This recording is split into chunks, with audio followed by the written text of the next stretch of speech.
and welcome to Two Props in a Pod. I'm Tenisha. I'm Beth. And we are faculty and faculty developers at Glendale Community College in Arizona.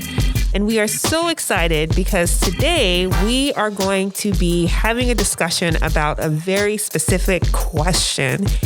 And this is a question that I think a lot of us, I'm going to guess, and I think I'm pretty accurate and guess that probably everyone has been asked this question at some time in their life. And the question is, how are you doing? Which I think is a very important question to ask. I think you could even say people have been probably asked that question today. Yes, absolutely. Maybe. How are you doing? Right. And it definitely has, I feel like, changed and evolved over time as far as the weight of this question. Since we're kind of in the middle of a pandemic, like what does that really mean? Right. How are you doing? So what do you think, Beth? Well, can I back up just a little bit and say that, we might talk a little bit about the pandemic today, which we have maybe only tangentially talked about in previous episodes since March 2020. Right. And that is probably my fault because I really did not want to talk about anything related to the pandemic. Right. And the reasons for that are many, but just a lot of processing and not really knowing really what to say and how to articulate, when everything felt so overwhelming. Mm-hmm. So Tenisha and I talked the other day and we're like, let's talk about it. Let's talk a little bit about it. Yeah. And let's talk about this question that is becoming extremely hard to both answer and then also ask. So we're going to look at it from both angles, and we're going to also talk about why we ask it. Right. Or why I think that's a good question. Why do we ask this question? And what is the intent behind asking the question, right? Mm-hmm. Is the intent just to, in passing, right? Just say, how are you doing? I'm okay, I'm fine. And then you move on. Mm-hmm. Or is it really, really asking, how are you doing? Like, I really want to know what your life is like right now. And I think that intent really, really makes a difference in the question being asked, right? And how it's asked. That's such a good point, Tenisha, right? Because the words don't really tell us which way to take it. Right. We know the question is a polite question. Right. Right. But as soon as it's out of somebody's mouth, do we stick with the polite response, which is perhaps fine, right, and move on, right? Or if they're asking for something more significant, how much do we share? I think it depends, right? I think it depends on, more specifically, like the context. In communication, which is, what I teach, we talk a lot about context. And those are the questions like the when, like when is communication happening, where, who, why, what, how, like there's all of these questions that we have. And I think it's the same thing for how are you, right? Mm-hmm. Like, for example, if I am at the grocery store and I am checking out, at the grocery store, and the cashier asks me, how are you? That's probably not the time for me to jump into my life story, right? Well, let me tell you how I'm doing. Oh, back in like 2005, this happened to me. 2009, this happened to me, 2021. Oh, Lord, let me tell you about that. Like, that's a whole other conversation. And within that context is not necessarily appropriate because of the fact that you're in a grocery store, you're talking to a stranger. There's probably people behind you, right? Mm-hmm. They're trying to get through the line, but if you have a loved one who asks you, how are you doing? Then your response is probably more than likely going to be more than I'm fine. right? You might go into more detail and more depth with that. Yeah, that's a really good point.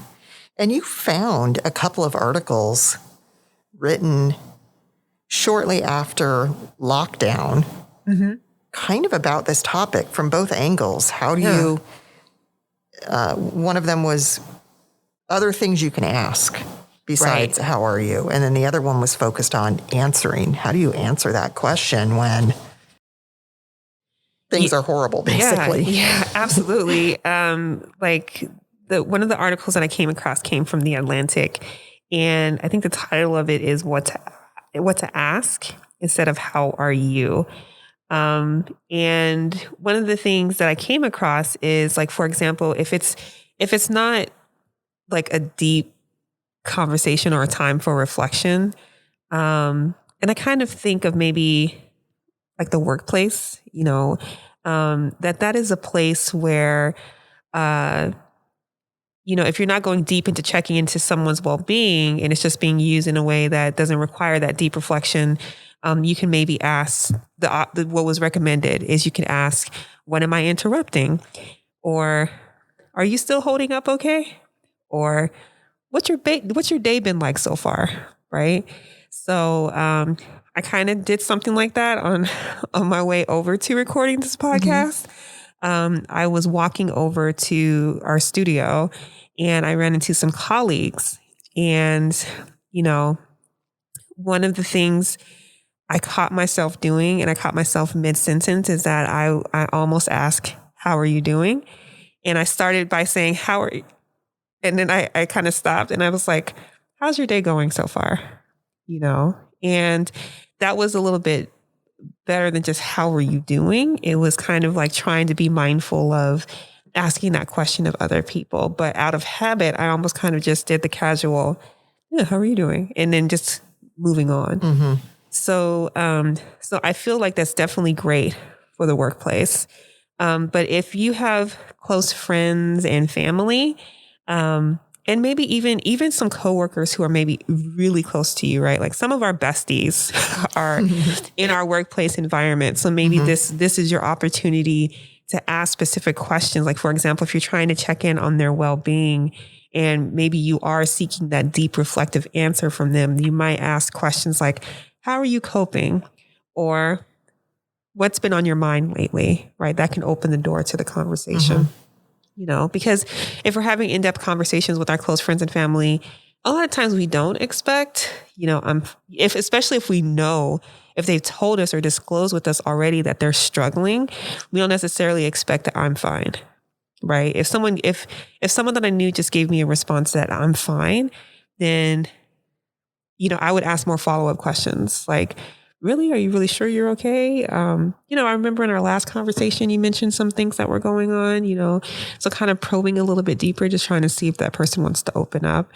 And if they don't, I don't press too much. But when it comes to the context of close family and friends, we might probe a little bit more, or we might ask a question like, what's been on your mind lately, to kind of really, really get a sense of how they're doing. I really love those suggestions. I have always been somebody who, when I've gotten that question, how are you? It's forget about the pandemic. It's always been a challenge for me to answer because my brain instantly thinks of everything. And then in my head, I'm thinking, well, they don't want to hear about that, so I better answer something else instead. And I feel like all this time is going by while I'm trying to figure out what to say. But in the pandemic, yeah, it's even harder to answer, right? And assessing that context, like you were talking about, in the moment, and trying to figure out, well, what do they really want to know, or how quickly do I need to get out of this conversation, or whatever. I think that some of that, how are you, as polite conversation, and the fine actually can cause even more isolation because it's just so... it's only meant to be polite. It's not really meant to create connections. So the options that you've provided, I think, do give us more chance to create some more authentic responses and perhaps connect in a different way with the folks that we feel comfortable doing that with. Right. Right. Mm-hmm. Yeah, those are great. Yeah, the article did a really good job of providing some questions. And our listeners out there, you may think of even better questions to ask, right, in those situations. So maybe you can think of something better when it comes to... Put some in the chat. Or maybe, or the comment section. Yeah, in the comment section. Put in the comment section what maybe you use, like, what is your go-to question? But it is a habit that can be really difficult to break, because I almost did it on my way over here to the studio. I almost said, "How are you?" And it's like, oh, well, let's rethink how we ask that question. I think the one article I read talked about just throwing that question out the window when it comes to who we're talking to. I'm okay with that. I really am. And I think especially, so we are recording this episode right before the winter break in 2021. It's all, so besides being in a pandemic, it's also that time of year that makes the question especially challenging, right? Because if you work in the field of education, right now it's pretty crazy. Right. Students are stressed. Educators are stressed. Nobody really wants to answer that question. Right. And so we're still trying to be polite with each other, but, we just need to get to work and finish our grading. Yeah. Right? It's about making it to that finish line. And you know what I'm talking about, whether you run across it or you're crawling across it, however way you make your way across that finish line, it's about trying to get there. But there is that stress that we're carrying on our backs along the way as well. Yeah. But I like the potential here for creating some different questions that will lead to perhaps greater connection with folks.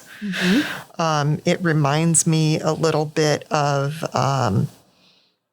the book I just read by Priya Parker on conversations with people and gatherings with people. And it's called The Art of Gathering.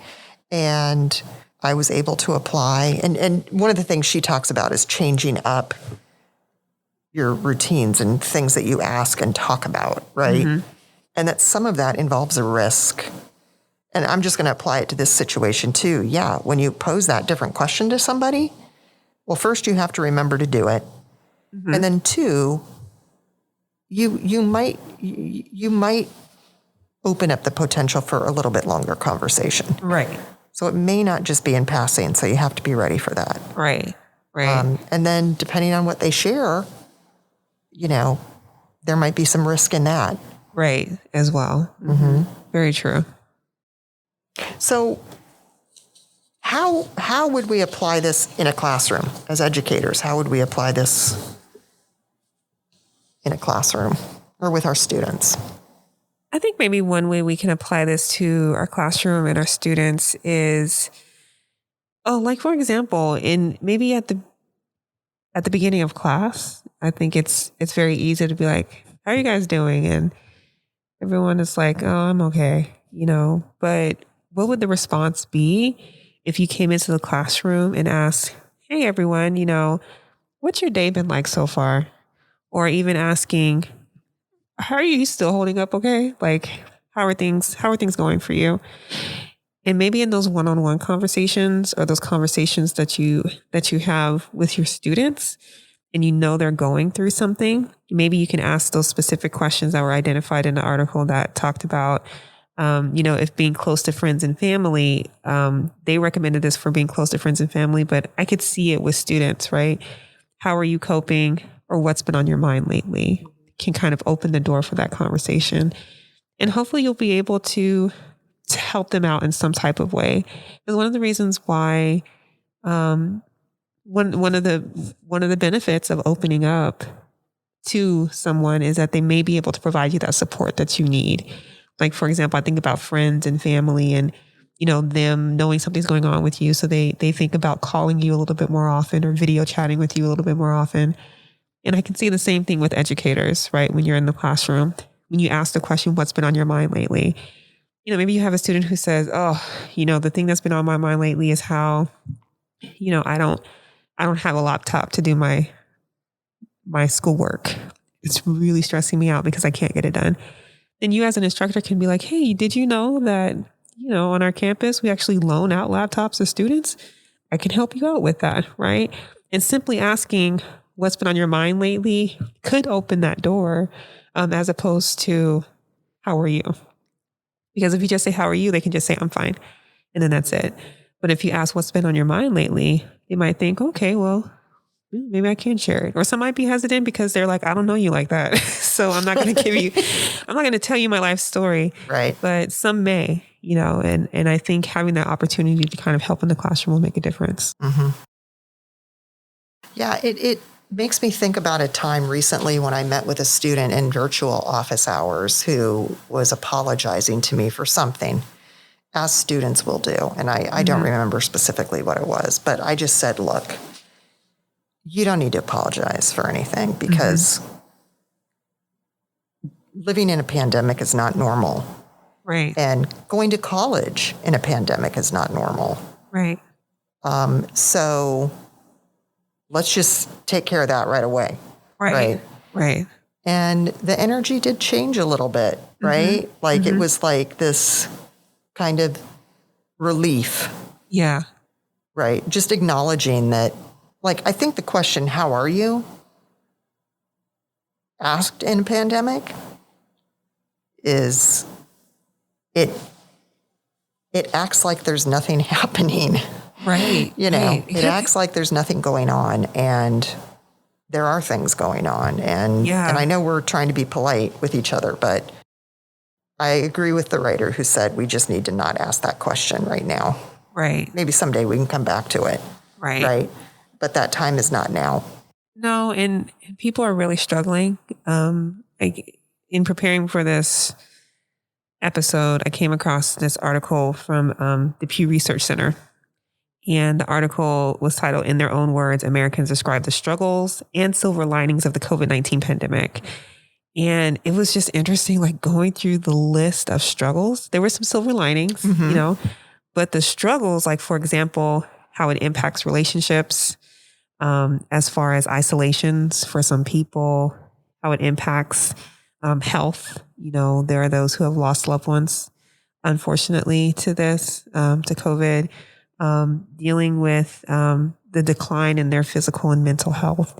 For example, not being able to, work out, gaining weight, having depression, having anxiety, the impact on finances, people losing jobs and just kind of worrying about where their money is going to come from, how they're going to take care of themselves. So we have to think, especially in the classroom, we have our students who are bringing a plethora of struggles with them. And there's probably some people who are dealing with probably everything on this list. And when you ask them, how are they doing? Instead of telling you the laundry list of things, they just say, I'm fine. And that's not really an accurate representation of what they're going through. But that list, that list I came across was long as far as I read struggles. some of those. Yeah. Yeah. And it's really heartbreaking to really kind of think about how everyone is kind of going through their own struggle, and not just in the classroom, but also with our coworkers as well. And I think maybe that's because we have a culture of not being really vulnerable when it comes to, answering the question, which I think kind of brings us to the point that you made about the articles, how, one article talked about what questions you can use besides how are you? And then another article talked about how to answer that how are you question when everything is awful. That's the title of the article. When everything is awful, how do you answer the how are you question? And how in the article, it actually talked about how coworkers, that you are encouraged, and I'm going to read this verbatim, coworkers, you are encouraged to feel free to be honest with your coworkers. You should make an effort to share, which I found really surprising because that kind of goes against what. Yeah, that kind of surprises me too. Yes, what I feel like our workplace culture really is. Like, I feel like our workplace culture is, you keep your personal and your professional separate, right? Don't let it impact your work, right? Unless, and in my mind, I think unless it's a crisis, then you need to let your supervisors know. You might let your close inner circle people know. But if it's I think about someone who gets an illness. that's an extreme case where I need to disclose, right, to my workplace what's going on. But things like, I barely have enough money to feed my family this week is stuff that's not really talked about, and I think maybe there's just this fear of being vulnerable, this fear of putting your business out there, this fear of judgment, it contributes to that. So I don't know. I found that really surprising. Yeah, I probably would. I don't know that I would give that advice. Yeah, I was like, really? Maybe a coworker who's close. Yeah, and it says to be like fairly open. It didn't even say you have to share your whole life story, but even saying fairly open makes me feel extremely uncomfortable. Just thinking about that. And then I also think about those people who can't be fairly open on the job. You know what I mean? Like I think about those people who maybe they're a temporary worker, they're a part-time worker, their full-time employment really hinges on whether or not your workplace can see you as a candidate for being full-time, right? I think about, I don't know, I'm thinking about it's like if you're working for the holidays, it's like a temporary job, but you really want to be hired full-time. You're going to try to maybe put off this facade that everything is okay and that your personal life is not impacting your professional life because you are trying to get that, job, So yeah, so that advice I wasn't sure about. We'll link to the articles. Yeah. Right? With the one from the Atlantic, and I think that one that you're talking about is the Los Angeles. The LA Times. Yeah, so we'll link to that and let our readers decide. Yeah, what they think. Yeah. But with family and friends, though, they talked about with family, how to answer how are you is to openly share and disclose with family. And then with friends, you can openly and share and disclose, but with your closest of closest inner group of friends. And but the coworkers one was the one where I was like, I don't know about that. We're not going to do that. No, I don't. I'm not going to put my biography out there during lunch for the whole world to see. I'm sorry, but no. Right. And maybe, I don't know this would ever come up in a classroom, right? But learning those kind of, some of that social etiquette, right, is just a normal part of growing up, right? And a lot of our college students are, they're navigating those waters of learning what's okay and not okay to really sort of talk about. And I wonder how the whole pandemic is impacting some of that. And yeah, I'll be curious, really curious, years from now. And I'm saying that, but I even realize years from now, I'm not sure if I'll be able to read books about it, but it could be interesting. It could be. Could be. So something to think about. Yeah. And we're going to make a pact to use these other questions. Yes. Let's do it between now and our next episode. Yes. Use these other questions. Try to use other questions as opposed to how are you doing? Okay. Make an effort. What's on your radar, Tenisha? What is on my radar? That's a good question. And I clearly did not think about that before going to the episode today. Beth, do you have one? I do. Okay. I'm just looking for a break. Okay. I'm looking forward to break, to sleeping in, to napping, to having some tea, watching some holiday movies, and trying to do not much of anything. Yeah, that sounds good. That's on my radar. That should be on my radar too. I guess what's on my radar is I'm thinking about, before we started recording, Beth and I started, we were talking about, Christmas and, how festive are we during the holidays? And I mentioned how, we're not super festive, but one thing that I do is just watch like Christmas movies. So I'm looking forward to seeing some Christmas movies. Like for example, Elf is one of my favorites. Jingle All the Way is one of my favorites. one of my favorites for my husband is Die Hard. I know I know there's this argument out there about Die Hard being a Christmas movie or it's not a Christmas movie. Even my husband had to convince me. I was like, is it really a Christmas movie? I will on this mic, I will say, yes, it is a Christmas movie, so people may argue with me in the comment section, but I believe it is a Christmas movie. So, the plan is to also watch some Die Hard and a little bit of Jingle Jangle, which I think is on Netflix as well. So, but the goal is to try to watch some newer Christmas movies, because people always talk about Lifetime and they always talk about Hallmark. And I think I've seen like one Lifetime Christmas movie, but that's it. So I'm looking forward to sitting down, watching some Christmas movies, eating a little bit of a Christmas breakfast, and getting some sleep and doing some reading. So that's nice. What's on my radar. Mm-hmm. Okay, so we're going to leave all of you with a nugget today. And that's going to be to try to ask, how has your day been going? In place of, how are you doing? Yes. That's our nugget. That's our nugget. So, all right. Well, hopefully you enjoyed our episode. We thank you so much for joining us for our conversation on today. And we look forward to hearing from you and listening to us again. So thank you so much for your support. If you enjoyed this conversation and want to join in, connect with us on Twitter. Follow @2profsinapod or leave a comment on our blog at twoprofsinapod.blogspot.com. Remember, spell out the number 2. Other ways to show your support: subscribe in your favorite podcast app, write a review on Apple Podcasts, or tell your colleagues about the show. Two Profs in a Pod is hosted by Beth Ayers, English faculty, and Tenisha Baca, communication faculty. The podcast is edited by Cheryl Colin, instructional developer, and is brought to you by the Center for Teaching, Learning, and Engagement at Glendale Community College in Arizona.